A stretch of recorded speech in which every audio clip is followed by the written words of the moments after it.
제2장. 지혜가 주는 유익.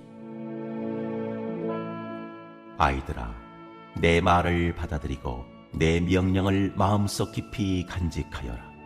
지혜에 내 귀를 기울이고 명철에 내 마음을 두어라. 슬기를 외쳐 부르고 명철을 얻으려고 소리를 높여라. 은을 구하듯 그것을 구하고 보화를 찾듯 그것을 찾아라. 그렇게 하면 너는 주님을 경외하는 길을 깨달을 것이며 하나님을 아는 지식을 터득할 것이다. 주님께서 지혜를 주시고 주님께서 친히 지식과 명철을 주시기 때문이다. 정직한 사람에게는 분별하는 지혜를 마련하여 주시고 흠없이 사는 사람에게는 방패가 되어 주신다. 공평하게 사는 사람의 길을 보살펴 주시고 주님께 충성하는 사람의 길을 지켜 주신다. 그때야 너는 정의와 공평과 정직, 이 모든 복된 길을 깨달을 것이다. 지혜가 내 마음 속에 들어가고 지식이 내 영혼을 즐겁게 할 것이다. 분별력이 너를 지켜주고 명철이 너를 보살펴 줄 것이다. 지혜가 악한 사람의 길에서 너를 구하고 겉과 속이 다르게 말하는 사람에게서 너를 건질 것이다. 그들은 바른 길을 버리고 어두운 길로 가는 사람들이다.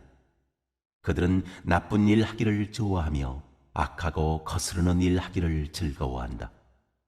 그들의 길은 구부러져 있고 그들의 행실은 비뚤어져 있다. 첫 번째 질문입니다. 오늘 본문의 구성은 어떤가요? 1절부터 4절은 지혜 사랑에 대한 동기부여에 대한 설명입니다. 5절부터 15절은 지혜가 주는 유익들에 대한 설명입니다. 특이한 점은 이 장을 22절로 구성하여 히브리 알파벳이처럼 의도적으로 배열했다는 점입니다. 히브리 알파벳이 22개인데 알파벳이 일정 부분 규칙적으로 나열되어 있습니다. 이렇게 알파벳 형식의 시들은 교훈적인 성격을 띱니다. 그래서 여기서 우리가 주목할 부분은 지혜가 주는 유익이 무엇인가 하는 점입니다. 두 번째 질문입니다. 1절부터 4절은 지혜를 어떻게 찾으라고 말하나요? 지혜를 보물을 찾듯 찾으라고 말합니다. 그래서 자신의 온몸을 다해 귀를 기울이고 마음을 두고 외쳐 부르며 지혜를 추구하라고 말합니다. 여기서 지혜와 명철, 슬기는 거의 동의어입니다. 지혜를 마음에 두는 게 중요한 이유는 지혜는 귀로 듣는 것만으로는 얻어지는 게 아니기 때문입니다. 고대인들에게 마음은 심장 역할을 하는데 인간의 의지와 지혜를 담당하는 기관이기에 지혜를 귀로만 듣지 않고 마음으로 내면화시켜야만 합니다. 그리고 마지막으로 입으로 소리를 내서 열정적으로 지혜를 찾아야 합니다. 세 번째 질문입니다. 지혜가 주는 유익은 무엇인가요? 먼저 5절, 6절에서 첫 번째 지혜의 유익은 하나님을 알게 해준다는 것입니다. 1장 7절에서 여호와를 경외하는 것이 지혜의 시작이라 했습니다. 그런데 주님을 경외한다는 것은 주님을 안다는 것을 의미합니다. 그러므로 지혜를 아는 것은 주님을 아는 것과 같습니다. 또한 성경에서 한 인격체를 안다는 것은 생각이나 지성의 과정이 아니라 친밀하고도 인격적인 교제를 의미합니다. 지혜는 하나님과 친밀한 교제를 누리도록 우리를 도와줍니다. 7절, 8절에서 두 번째 지혜의 유익은 우리를 보호해주고 지켜준다는 것입니다.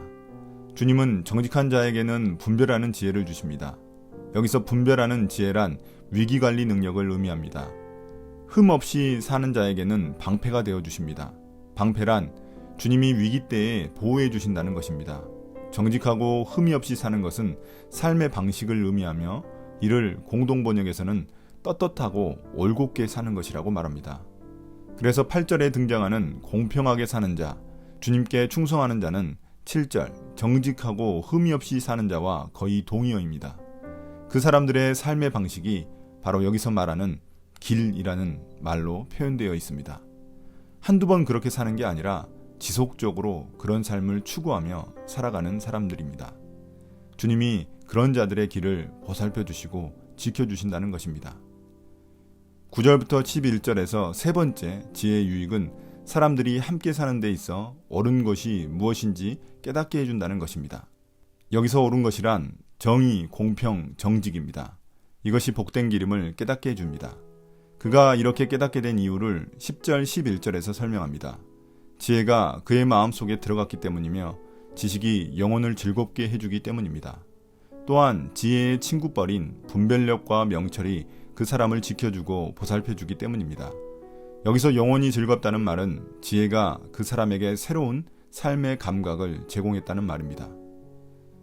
12절부터 15절에서 네 번째 지혜의 유익은 파멸의 근원이 되는 나쁜 사귐을 막아준다는 것입니다. 12절에서 악한 사람은 겉과 속이 다르게 말하는 사람과 동의어입니다. 쉽게 말해서 사악한 꾀로 사실을 왜곡하여 말하는 자입니다. 그들은 바른 길, 빛의 길보다 어두운 길로 가는 자들입니다. 악행을 좋아하고 그부러지고 삐뚤어진 길로 지속적으로 가는 자들입니다. 지혜는 우리에게 분별력과 명철을 줘서 그들로부터 우리를 보호해 줍니다. 오늘의 묵상 포인트입니다.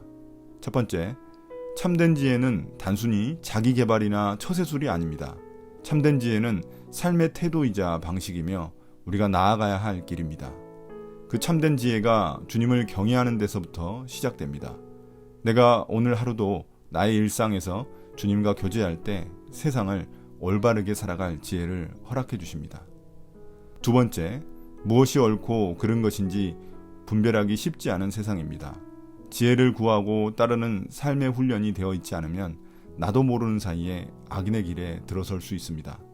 어떤 희생과 대가를 치르더라도 지혜를 따르는 삶을 살겠다는 각오가 필요합니다.